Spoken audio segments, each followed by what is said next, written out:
안녕하세요. 나레이션을 맡은 입니다. 제가 소개할 것은 조선시대 화가입니다. 조선시대는 조선 전기, 중기, 그리고 후기로 나뉘는데요. 각 시대별로 다양한 종류의 그림이 생겨났다고 합니다. 그럼 함께 알아볼까요? 먼저 조선 전기입니다. 조선 전기에는 양반 중심의 문화가 발달하여 산수화나 선비들의 정신세계를 보여주는 그림을 많이 그렸다고 합니다. 또한 조선 전기에는 전문 화가인 화원과 선비인 문인 화가로 나뉘는데요. 화원은 왕실 관청인 도화서에 소속된 전문 화가로 지금으로 치면 디즈니나 지브리에서 일하는 정도로 생각해 볼 수 있습니다. 문인화는 선비들이 그린 그림으로 문인 화가들은 취미나 유흥을 목적으로 그림을 그렸다고 합니다. 이 조선 전기 시기에 대표적인 화가의 작품으로는 화원인 안견의 몽유도원도, 문인 화가였던 강희안의 고사관수도가 있습니다.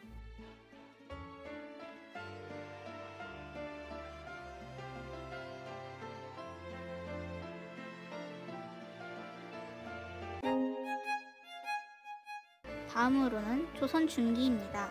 조선 중기에는 임진왜란과 정묘호란 등으로 혼란스러운 시기가 있었는데요. 이러한 배경이 화가들의 그림에 반영되기도 하며 그림의 흐름이 다양해지는 시기이자 한국적인 화풍이 서서히 자리 잡는 시기이기도 합니다. 조선 중기인 16세기에는 이전보다 더욱 다양한 화풍의 그림들이 그려졌는데요. 선비들은 자신들의 정신세계를 매화, 난초, 국화, 대나무로 표현한 그림인 사군자 그림을 많이 그렸다고 합니다. 이러한 조선 중기 시기의 대표적인 화가와 작품으로는 어몽룡의 월매도, 정선의 이왕제색도가 있습니다. 이 중 화가 정선은 중국의 자연이나 유교 경전에서 서술된 경치를 상상하여 그리는 낡은 관습을 과감하게 떨쳐내었고, 조선시대 실제 경치를 그린 산수화를 개척한 인물로 높이 평가받고 있다고 합니다. 마지막 조선 후기입니다. 조선 후기에는 일상생활에 대한 관심이 많아지며 풍속화 같은 백성의 삶을 주제로 한 그림이 많이 그려졌습니다. 특히 서민층에서는 민화가 유행했는데, 민화는 대부분 전문 화가가 아닌 무명화가나 떠돌이 화가들이 그렸으며 서민들이 문화를 누리려는 민족의식이 담겨있다고 합니다.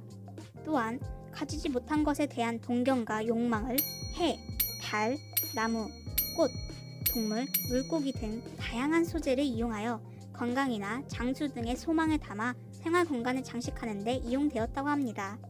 민화의 종류는 호작도, 어회도, 십장생도, 화조도 등이 있다고 합니다.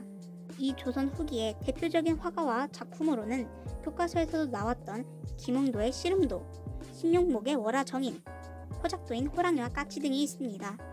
이때 화가 김웅도는 천재 화가라고 불렸었는데요. 이 사료를 통해 알 수 있듯이 김웅도는 그림에 대한 이해가 높은 것으로 알 수 있습니다. 이렇게 조선 전기, 중기, 후기별로 대표하는 그림의 종류들과 화가들에 대해 알아보았습니다. 이런 영상을 제작하며 조선의 다양한 화가들에 대해 알아볼 수 있었습니다. 감사합니다.